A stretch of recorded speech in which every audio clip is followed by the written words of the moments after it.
অফিসে যাই করলে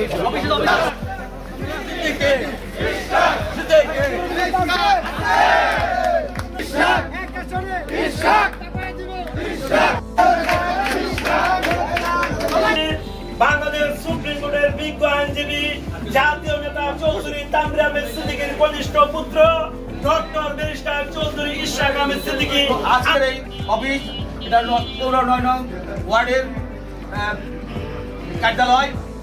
যাতে এই কার্যালয় আজকে এই কার্যালয়টা শুধু সারোয়ার মেজবা সহ এরা এদের উদ্যোগে এটা হচ্ছে।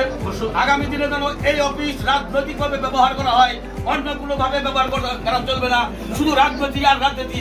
আমি সকলকেই এই অফিসের মর্যাদা রক্ষার স্বার্থে সকলকে আমি সবিনয় অনুরোধ করছি, আগামী দিনে শুধু এইখানে থেকে রাজনৈতিকভাবে কাজ কর্মকাণ্ড হবে, কোন রকম অন্য কোনো বিচার সালিসের কোনো অফিস হবে না। আমি সকলকে আন্তরিক শুভেচ্ছা জানিয়ে আমি আমার সংক্ষিপ্ত কথা শেষ করছি।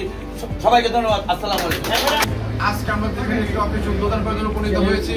আমাদের নেতৃত্বে আমরা মনে করি পৌরসভার মধ্যে এই 9 নং ওয়ার্ড সবচেয়ে গুরুত্বপূর্ণ। এই অফিসের মাধ্যমে আগামী পৌরসভা নির্বাচন এবং আগামী পৌরসভা রাজনীতি এই অফিসের মাধ্যমে এখানে আমরা বেগবান করবো ইনশাআল্লাহ। এই অফিসের মাধ্যমে শুধু এই আমাদের পৌরসভা নয়, আমাদের কালিয়াকৈর উপজেলা প্রত্যেকটা অঞ্চলের এই এখানে বসে আমরা সেই রাজনৈতিক সিদ্ধান্ত গ্রহণ করবো। আচ্ছা